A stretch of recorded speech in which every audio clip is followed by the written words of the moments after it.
Hi, and welcome to Leadership Motifs, a personal case study. This is created for the course Lead 621 through Bethel University. Contributors are Jennifer Brown, Dusty Hoff, Ahmad McGowan, Adriana Notaboom, and Kiana Thibodeau.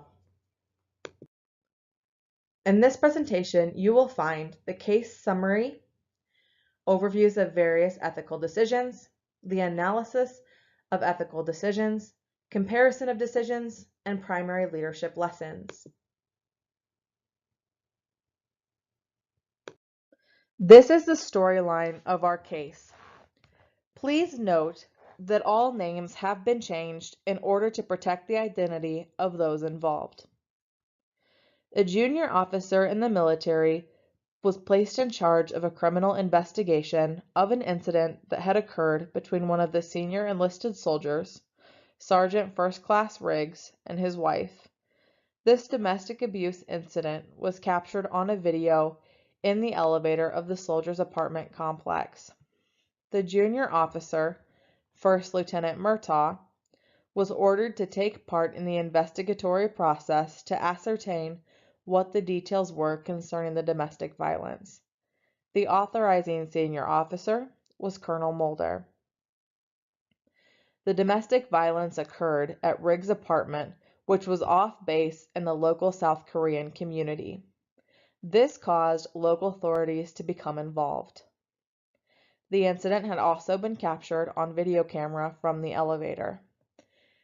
It was vital to keep good relationships with the local authorities, and in order to live amongst the local nationals, soldiers had to be above the E5 sergeant rank.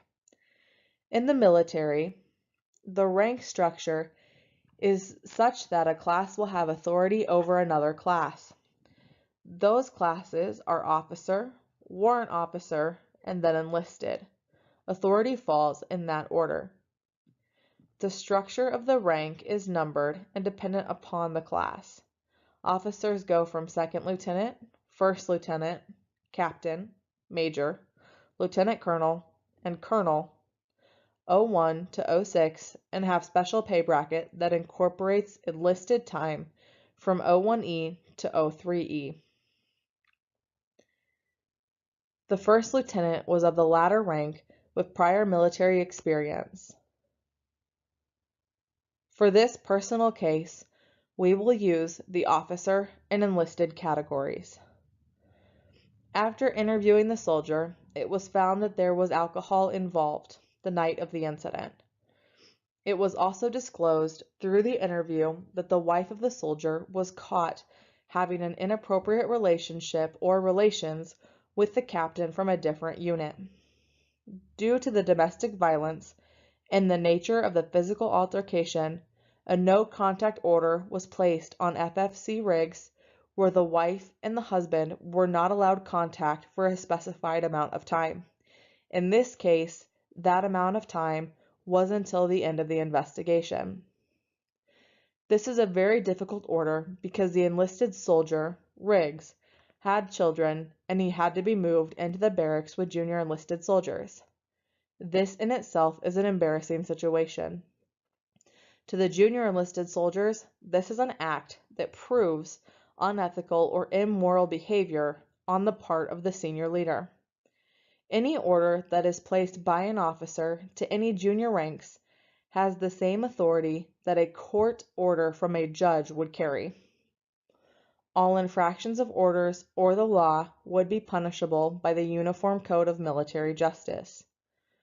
Why the domestic violence had happened at the hands of an otherwise calm and somewhat distinguished leader was no longer a mystery.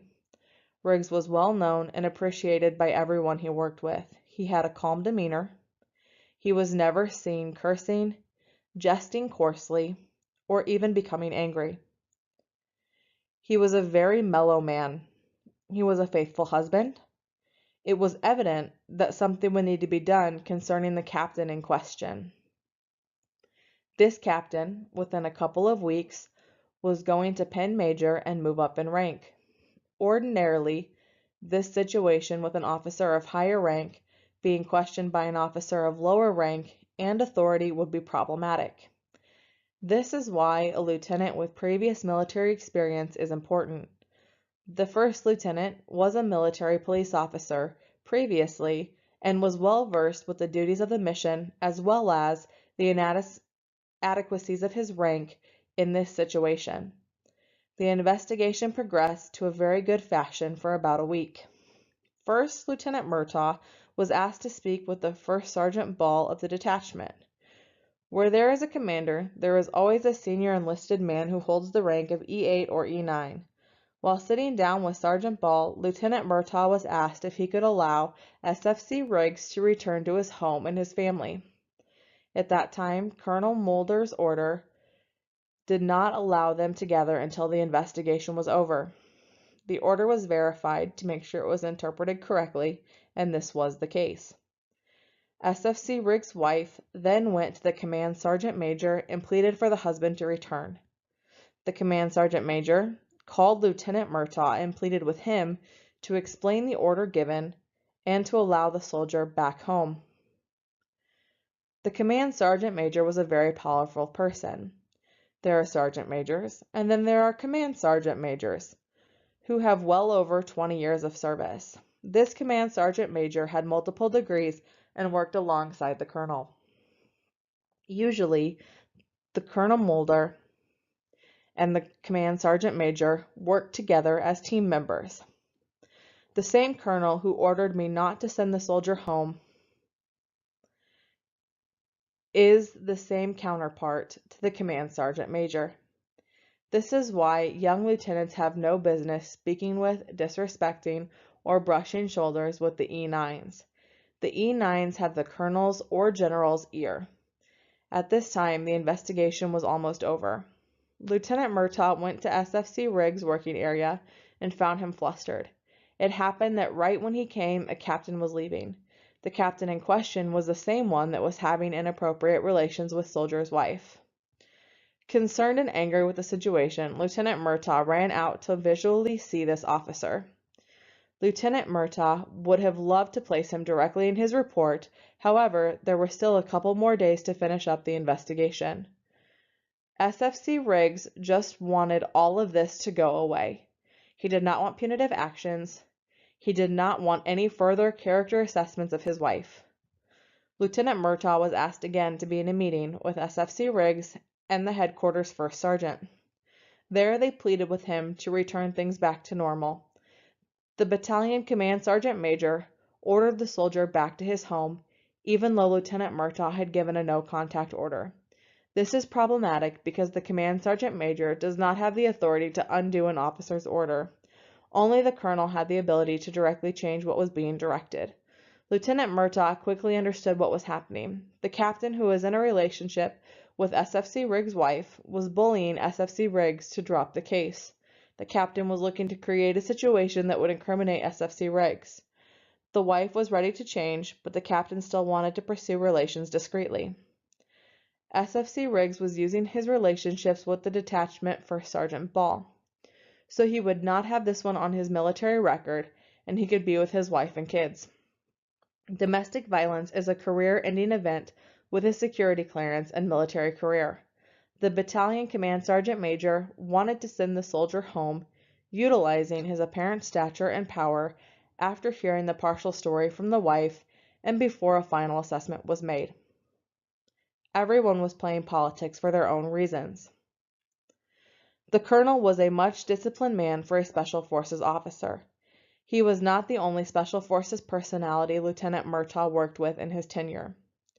The colonel did not agree with or like the command sergeant major. They had a difference of opinion quite often. The colonel also did not like the detachment first sergeant Ball either. Naturally, the colonel was looking for the opportunity to get rid of him. This would mean ending First Sergeant Ball's career. While Lieutenant Murtaugh was in the meeting with SFC Riggs and First Sergeant Ball, he simply pointed out a few things that they both needed to be mindful of. He made it clear that if his orders were broken, he would place SFC Riggs in jail, remove First Sergeant Ball from his position, while the Command Sergeant Major would calmly need to retire with full pension and benefits. The reason was because the colonel was closely watching these things play out. It was as though he could not have created a better scenario for himself to get rid of two different NCOs. If Lieutenant Murtaugh had allowed the soldier to go back home, he would probably still be in prison today. In conclusion to this whole scenario, the SFC Riggs and wife were reunited. They were happy. Lieutenant Murtaugh created a harassment-free environment for them, and they received family counseling. First Sergeant Ball was fired. His career was laid in the balance because he previously made decisions that the colonel did not like. Lieutenant Murtaugh fought hard to keep him and ultimately was pulled aside by the colonel and eventually rewarded with another military medal. Lieutenant Murtaugh was also pulled aside by the general's command sergeant major and was told that if First Sergeant Ball did not say that he gave his all to protect First Sergeant Ball's position from the colonel, Lieutenant Murtaugh's career would be over. The general's command sergeant major was proud of Lieutenant Murtaugh as a former enlisted man. On the day of the ceremony for the captain who was going to be promoted, and after his family members and wife had arrived, his wife who happened to work for the Pentagon, all arrangements for the ceremony were canceled by order of the commanding general in response to Lieutenant Murtaugh's assessment. The captain had to explain to his wife, adult kids, and family that he would not be promoted due to his improprieties. Colonel Mulder retired from his post. The colonel moved up to a higher position eventually. Lieutenant Murtaugh ended up retiring a few years later. This case provides an example of how relationships can affect our moral compass. There were several ethical decisions being made in this case, the first of these being the colonel asking Lieutenant Murtaugh to investigate his superiors. This put him in a difficult situation. Some of the interactions Lieutenant Murtaugh had with his superiors were considered disrespectful due to the differences in rank. The captain and Sergeant First Class Riggs' wife were in an inappropriate relationship. The captain then threatens Riggs to get kicked out if he doesn't drop the case. The captain wanted to continue his relationship with Riggs' wife. Riggs and his wife were in a domestic dispute. Colonel Mulder used this investigation as a means to get rid of both the command sergeant major and the First Sergeant Ball. First Sergeant Ball disobeyed the no contact order by sending Riggs home to his family. O'Connell believes relationships are the key to our moral compass. In this case, there are several relationships that are faced with ethical decisions. Before a decision can be made, Lieutenant Murtaugh needs to look at all aspects of the case. In her book, O'Connell says before making any decision, we need to ask, what's going on? His investigation requires him to examine all the relationships involved to really get to the heart of the matter. Similar to O'Connell, Schwartz believes our wisdom affects our moral compass. He goes on to say that the virtue above all others is practical wisdom. To him, this is what enables to have other virtues such as honesty, kindness, or courage. Schwartz emphasizes that we need to change our way of thinking, teach more ethics, and celebrate moral exemplars. In this case, creating a culture where ambition for success didn't overpower the need to treat people with respect. In this case, relationship is the primary issue that led to unethical behavior and ultimately became the moral key of the case. First, the relationship dynamic of the love triangle sparked the issue. Secondly, First Lieutenant Murtaugh's relationship with his superiors was compromised because of his responsibility of investigating the case of domestic violence. Additionally, Schwartz addresses the need for wisdom in multiple facets of ethics. Murtaugh needed wisdom to move forward with this case and his investigation. In this case, the captain was using manipulation to ensure the investigation led by Murtaugh would end in his favor. When one feels cornered, they often do what they can as an effort toward self-preservation. In this case, the captain wanted to preserve his relationship with the soldier's wife and his upcoming promotion. Murtaugh employed wisdom in order to bring about a just resolution to the case. Murtaugh made the choice not to allow the soldier to return home because it went against official orders. As Schwartz pointed out, employing wisdom helps keep you out of trouble and keeps you from getting into it in the first place. Had Murtaugh not been wise, he'd be in prison for violating a commanding officer's orders without proper authorization. The soldier recognized that the moral rules of marriage had been broken by his wife. To defend his own honor, he confronted his wife in the only way his anger knew how to respond. In this case study, there were several pathways for ethical decision-making among the players involved. Here is a quick recap of the various unethical and ethical decisions each individual faces. Murtaugh faces several decisions throughout the case that could impact his relationship with senior leaders, as well as his own reputation, integrity, and commitment to the battalion. SFC Riggs also has a decision that will significantly impact his relationship with his colleagues, his wife, and his family if he chooses to stay quiet about the captain or expose him for having inappropriate relations with his wife.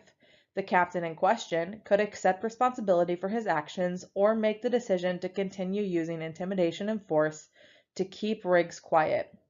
More importantly, Colonel Mulder has the decision to follow the military protocol by discharging Riggs for the domestic dispute or to carry out the mission of his battalion by keeping a soldier who normally exhibits good character on the force. What is worth more, losing a good soldier for the sake of one angry outburst, or by thoroughly gathering all evidence, evaluating behavior of the soldier and how his actions will impact the relationship with himself, specific others, his extended community, and his environment, as we see in O'Connell's book. The ethical decisions of this case study not only impact the various individuals, but the team dynamics as well. As we have learned from Grentz and O'Connell, when making ethical or moral decisions, it is important to consider not only what is right, but also consider the impact the choices will have on others.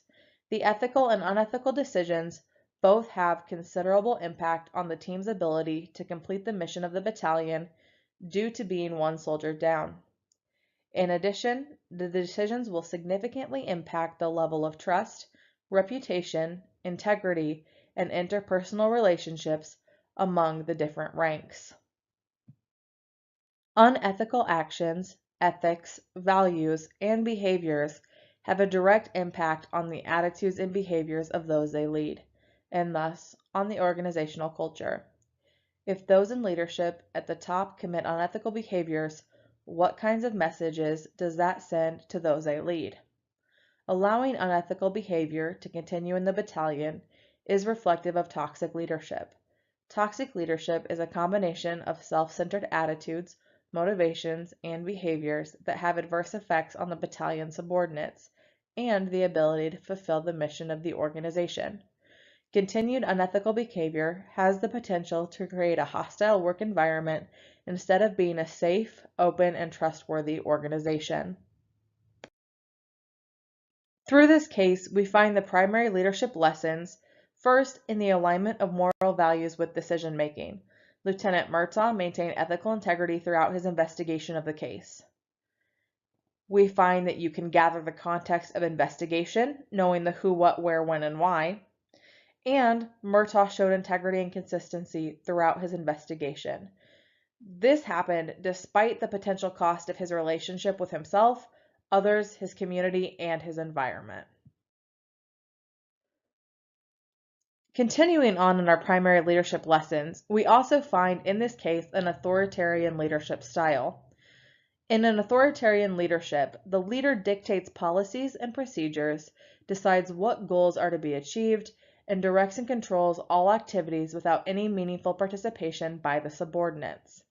This leader has full control of the team, leaving low autonomy within the group. Socrates quoted, "Set forth to divide between those who declare the right should be done for its own sake and those who base moral duty on some good to be thereby attained." Honesty is always the best policy. It's also important to be mindful of the culture. You don't want to lead others along the same path if the path you're heading down is wrong. You don't want to break or bend rules for self-gain, even for the company gain. You want to create a culture in which all can succeed. Leadership power is legitimate authority granted from a formal position. Traditional followership comes through a top-down approach. It's also necessary that you lead with courage. Lieutenant Murtaugh accepted responsibility to investigate the case. He showed nonconformity and the courage to push beyond his comfort zone. He had the courage to fight for what he believed, did not back down when the captain tried to use his authority to release SCF Riggs, and he did not compromise his belief during the investigation when it took a turn as the colonel tried to use his authority to remove 2 people he did not like from their posts. This has been our presentation over the personal case study leadership motifs. We hope that you were able to learn something ethical and have a good takeaway for your own career path in ethics as you lead. Thank you.